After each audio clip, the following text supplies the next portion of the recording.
Hey guys! So today for Face to Face I have a very special guest that I'm really excited about because I'm a massive fan of her work and her brand, Sarah Chapman. Thank you. Celebrity, facialist and owner of incredible skincare brand, which we're going to talk a little bit more about. One of probably my personal favourite skincare brands. And yeah, I'm really excited to have you. Thank you for coming in today. It's great to be here. We could talk all day. Yeah, I know, we have actually been. I'm like, we have to stop talking because I want to save some of the stuff for camera.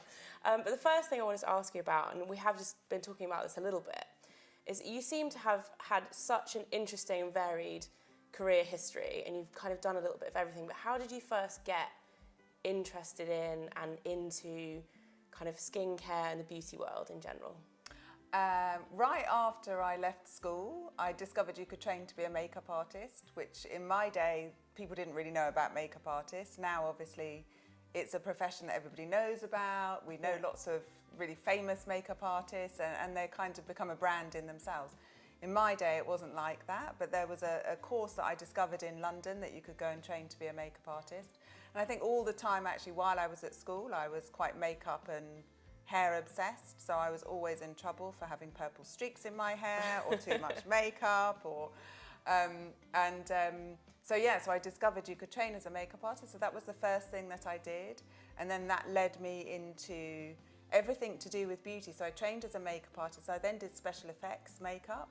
So I did sort of blood, guts and gore. Which is and the whole totally sort of thing. different from what you do now, totally. like other side. And then I trained as an aromatherapist, so I did all massage, aromatherapy. I then trained as a hairdresser because I thought if I was doing makeup, it would be good to do hair as well. So you've literally trained as everything. You can do it all. I was very encouraged by my dad, who kept saying, you've got your whole life to work. Go and do courses, do whatever you want, I'll support you so you can study. His terminology was always, go and do underwater basket weaving if that's what you want. Just learn as much as you can, and I kind of did do that. I then did all my beauty training, so learning everything from facials, massage, electrolysis, full sort of beauty training. But it was really a lot of the work that I was doing when I started sort of my makeup training was most of the young models that we were doing test shoots on came to the shoots with really bad troubled skin, so where it had been breaking out, and a lot of it was hormones or age or not understanding skincare. And I think that's what started the whole thinking about skincare being so much more important almost than the finish at the end. It's about creating that perfect skin canvas. So I had lots of experience training, and then I worked for health clubs in sort of salon management, so I went on to the sort of more business side, and then after that I worked for different skincare companies. Okay. So I from a brand perspective, or more so from product development, or a bit of everything?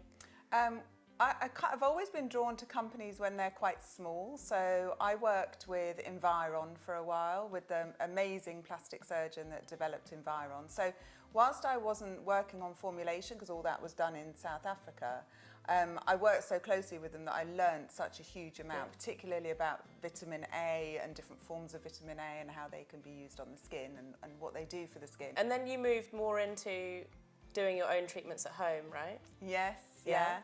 So I actually started working with an American TV network that's set up over here, which did like a home shopping network. Yeah.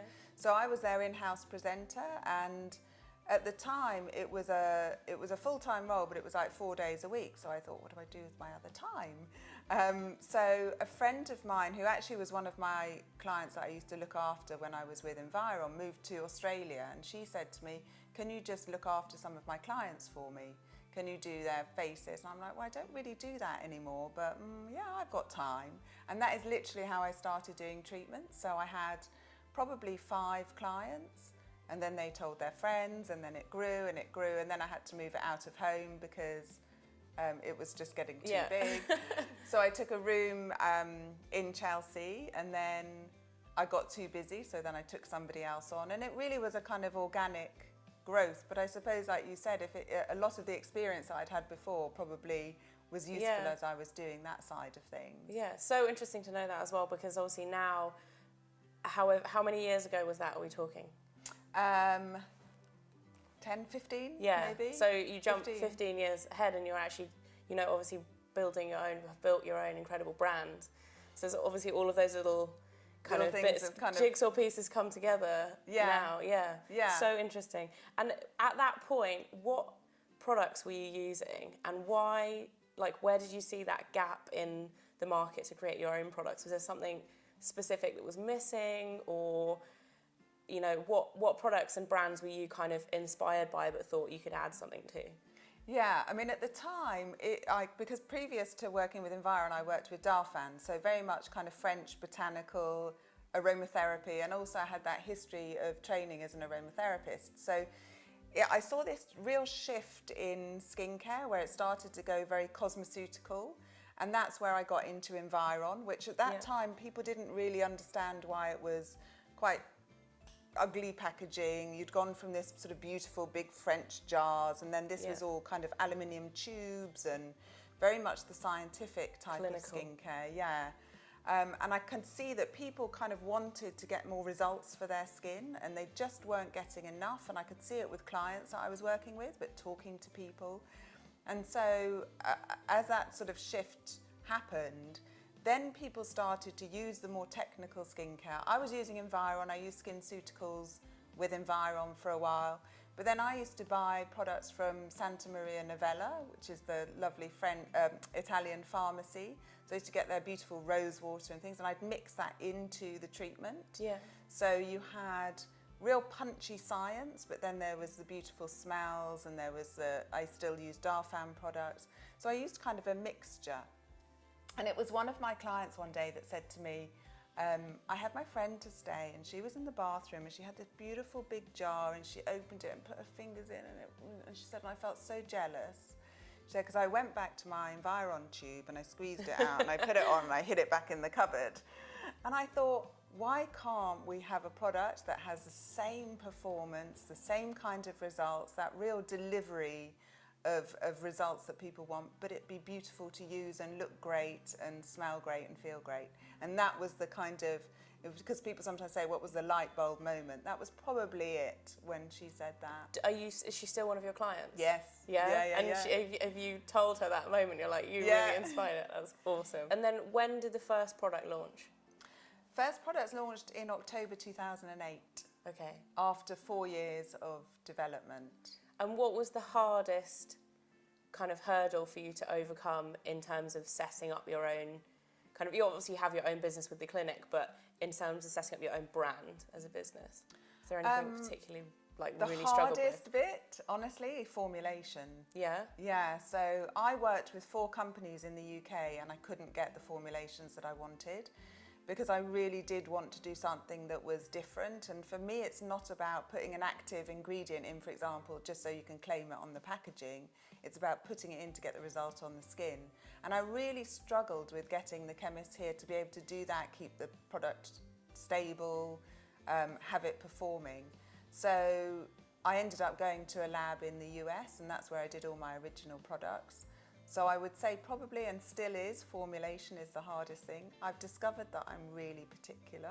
Which is a good thing. Yeah, and I never say yes until it's absolutely right. And I drive my team mad. They're like, but we all think it's good. And I'm like, it could be better. It's not quite right. Better. And so what was the first product that you launched with? It was 6 products. Okay. So there was overnight facial, eye recovery, age repair serum, actually it was more than 6, age repair serum and age repair concentrate, and dynamic defense concentrate. Okay. So not the cleanser, when did the cleanser come in? Because that's my personal favourite. Ultimate Cleanse came literally about 6 or 8 months later, and it was because I hadn't got it right. So it should have been in the first. So that took a little longer. Yeah. And have you got a product that is like your baby, it's like you're most proud of finally getting right, presumably? Yeah. Overnight facial, because it is so loved and so popular, is always a choice. But I also, for me, I really love Skin Insurance, which is my SPF 30 with the adaptive tint. I actually love that as well. Not that many people talk about it, as opposed to like the cleanser and like you say, the overnight facial is what everyone always talks about. But I use Skin Insurance as well, like pretty much every day. Right. And I love it too. Oh, do you? Cool. Yeah, no, so it's I've good got it that on you do. today. Yeah. I think because it's a really unusual product, and to get a product with an SPF 30 that feels so light and elegant, but it just has this kind of diffusing effect on the skin. I would say it's like putting on silk stockings. Suddenly your legs look better. You put this on, your face just looks better. Yeah. But it's got some real technology and protection from sort of infrared, thermal aging, UVA, UVB. It's a really technical product. So That's quite a new one as well, isn't it? Yeah. Yeah, that was in the last couple of years. But I also love Ultimate Cleanse. I guess they're all like, it's like really choosing hard, children. Yeah. Because if I run out of that and I use something else, when I go back to it, I'm like, oh my God, I'm so in love with it again. Yeah. And, you know, in terms of where things are going for the future and like where you see the brand developing, is there anything that you haven't been able to do yet that you really want to do, or that you can see as kind of like a goal for your brand? Obviously you've got an amazing clinic in Chelsea that is absolutely stunning, which I think we were just saying you have like an 8-week waiting list on all the time to try and get in there. Yeah, it's really... Have you got plans for that, or more expanding the product line? Or Always working on expanding the product. Clinic, maybe. We don't know. We opened the flagship 2 years ago, and we are at sort of full capacity. So do we open another? It's always a question that we're talking about. Product-wise, I have a list like this of ideas. Yeah. So it's just working to kind of get those through. Some products can take years until I get them right, until they can really perform but feel right, smell right, all of the elements that kind of have to be ticked off. But we've got some really good new innovation that we're working on.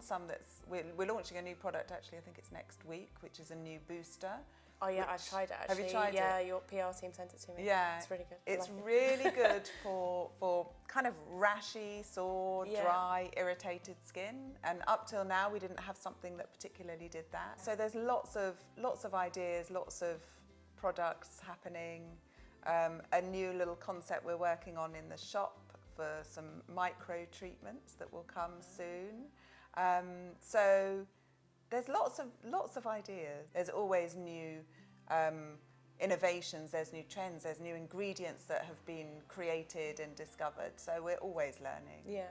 And the other thing that I wanted to ask you is, what would be, apart from drinking lots of water, which everybody always says about having good skin, what would be your kind of at-home facial tips?